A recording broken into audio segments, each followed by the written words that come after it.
distributed. We need to approve those minutes. So can I have a motion to approve the minutes from last year? So moved. So moved. Second? Second. Any discussion? Brad has been our minute taker for many years, and all those in favor of approving the minutes from last year say aye. Aye. So moved. Now, in thinking about our association, there's a lot of things that we could talk about this morning. Transforming healthcare, I mean, we could spend hours just on that, and especially after yesterday's development, who knows what's going to happen. So it's a big unknown for us. Our government advocacy and regulations have been a big topic, our new CPT codes. But what I want to focus on this morning for a few minutes is the health of our specific MNPTA chapter. We have our vision and our mission, and I want to emphasize that in our mission, we are a volunteer-led organization in which most of the work comes from volunteers. But we want to keep in mind that our purpose is to advocate for and securing the future of our profession. We're here as an association basically to protect and secure our profession. And so how do we do that? Well, number one, volunteer members. We're all volunteers here. And what I recognize is the fact that we're busy. Who in here is not busy? All right, I get it. And so we're busy with work. We're busy with patient care or administrative duties or paperwork. All right?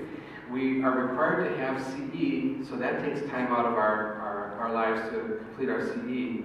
And other work responsibilities. Many of you may serve on a committee at work that is trying to change something or improve something. And typically that work lies outside of your normal business hours, so you're contributing more to that. And then, just as important is our home and family life. We have children, we have families to take care of, and then in our community, many of us are very involved with activities in the community. And then most importantly are all of our hobbies and fun things that we do outside of physical therapy.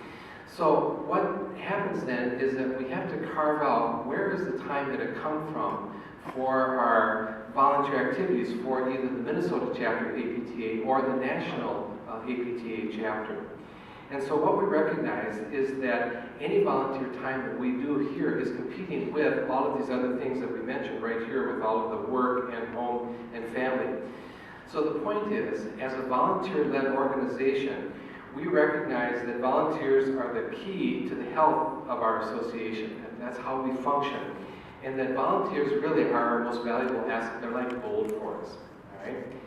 And so what we have to recognize is that we want to maximize the talent of all of the volunteers, recognizing that their time is precious, but if you are going to give us time, if volunteers are going to give us time, then we have to really take advantage of it by placing volunteers or asking volunteers to perform whatever work or task that best suits them, all right? And finally, we never want to take for granted the fact that we are volunteering our time, and it's very much appreciated at all levels.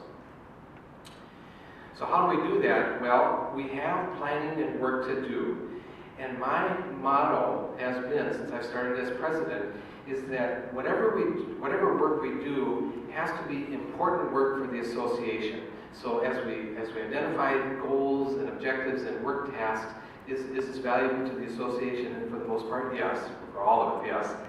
But also, it has to be meaningful work for the individual. In other words, if you're going to volunteer your time, I want to make sure whatever you're doing is worthwhile and that you get some satisfaction out of it, and so that it's a worthwhile endeavor for you. We have our chapter president, myself, and our executive committee, and our job is to oversee all parts of the association. And so we meet, in addition to our monthly board meetings, we meet once a month outside of our board meetings for work, and there's always something that we've got to do. Now this year, Nick Gigliotti excuse me, has been one of our vice presidents, and he's stepping down, and Sarah Bryan will be our new vice president this year, so we'll welcome Sarah. And then Brad King has been our secretary for many years, and he again is stepping down. We wanted to keep him on board, but there's a term limit. I tried to pass a motion to extend term limits, and Brad vetoed that motion. All right. So Lindsay Hamilton will be coming on board as our new secretary. But we do get by with a little help from our friends. The APTA does offer us, in our planning and work thought process, a great deal of support and help. At the CSM meetings and at the next meetings, at all the national meetings, there are a lot of activities that go on around this idea. In other words, there's a specific meeting for, excuse me, for all the chapter presidents. And I was able to participate in this year. Here's me sitting on the end right there, so you couldn't miss me, all right? And here's a number of us from Minnesota meeting with Sharon Dunn, our APTA president. So there's a lot of opportunity to exchange ideas. So I'm sitting there with all these chapter presidents this year, and we exchanged ideas and thoughts and contacts, and I made a lot of friends, all who are trying to do the same job of running a state chapter. In addition, there's a lot of component leadership meetings. This is a picture of all the association and executive directors that get together, and Jill would be part of this. And the component leadership meetings involve all of the chapter presidents, all the section presidents, all of the executive directors, and the APTA staff. And again, there's just tremendous ideas and tremendous information that's flowing to us. I came back from that meeting with 15 pages of notes and just tons of ideas that we can incorporate into the PT chapter. So we do get a lot of help from our friends at National APTA. Now, in addition, we have our board of directors, of which many of them are here today. And the function of the board on a volunteer basis is to oversee the health of the association. We develop the strategic plan. We have a fiduciary responsibility to balance the budget. And in addition, we try and help the committees with a liaison type of setting. And now, Kathy Cieslak has been a long-term board member, and she's stepping down this year. And she's going to be replaced by Darren Callie. And Katie Bloyer is also stepping down as a board member, and she's going to be replaced by Jackie Ruin. Katie needs to spend a little more time in the sun, don't you think there? Nice glasses. There you go. Katie needs more time in the sun. Mm-hmm. Now, in addition, we have our committee chairs. And the committee chairs function to set the goals, and that's where the important work for the association comes in. We have to realize that whatever we're going to do is going to be the important work. And from setting those goals, they then establish their subcommittees, work groups, task force, and that's where this work needs to be meaningful for the individual. The other function is that they oversee the completed work and basically keep all of this work flowing. Now, at the combined section meeting, we have a state representative from the National Board of Directors. And I asked her specifically, who's the most important person in the APTA? And she said, well, Justin Moore, our CEO, and I get that, I agree with that. I said, who's the second most important? And she wanted to say our president, Sharon Dunn, or the CFO, or someone like that. And I said, no, the second most important person, or persons in the APTA, are all of the committee chairs in 50 states. They're the ones that are doing the work. They're the ones that are managing everything that goes on with the APTA from a grassroots level. They're the ones that are in the trenches. And so I said that the second most important people in the APTA are the committee chairs. She didn't buy it, but I at least made my point that they are valuable. And you can see all the different committees that we have here at the state chapter. I put a big asterisk by the PAC because we're setting a goal this year of really building up our state PAC so that we can make more progress in our legislative arena next year. And then we have all the rest of us as association members. And what I say to association members is the best thing that you can do for the association is just simply maintain your membership. You can advocate for the association and the profession by just talking to people and communicate with us. There's a lot of communication opportunities. I said in my recent message to send information about who presented at CSM or who's presenting at next.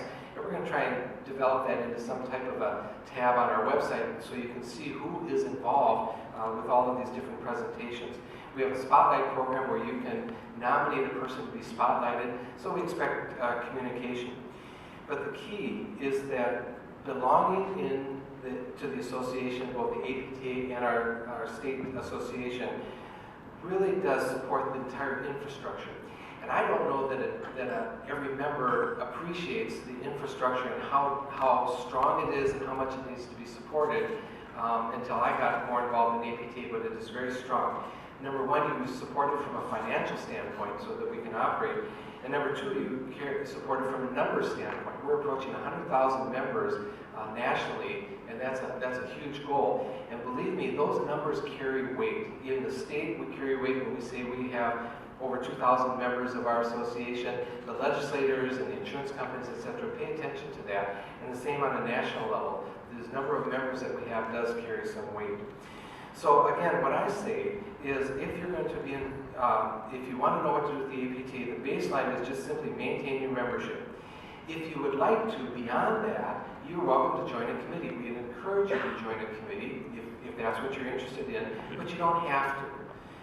You could join one of our strategic plan work groups if there's something else that you're interested in, but you don't have to, but we encourage you. If you're really interested in moving up the pyramid here, you can become a committee chair.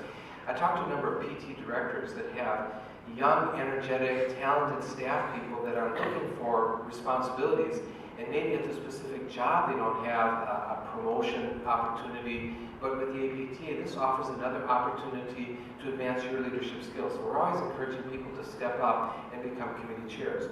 And then if you're really crazy and you really want a lot of excitement, join the board of directors. We party, we just have an awful lot of fun, all right?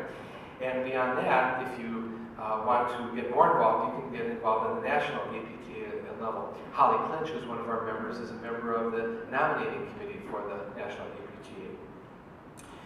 The problem is, I think I'm preaching to the choir here. In other words, I think you're all here, and I think you all agree. What we have to do is to continue to reach out to those people with our messages who don't belong to the association to make our numbers even bigger. Our membership committee does have a goal of increasing our membership substantially this year, and we'll be working on that.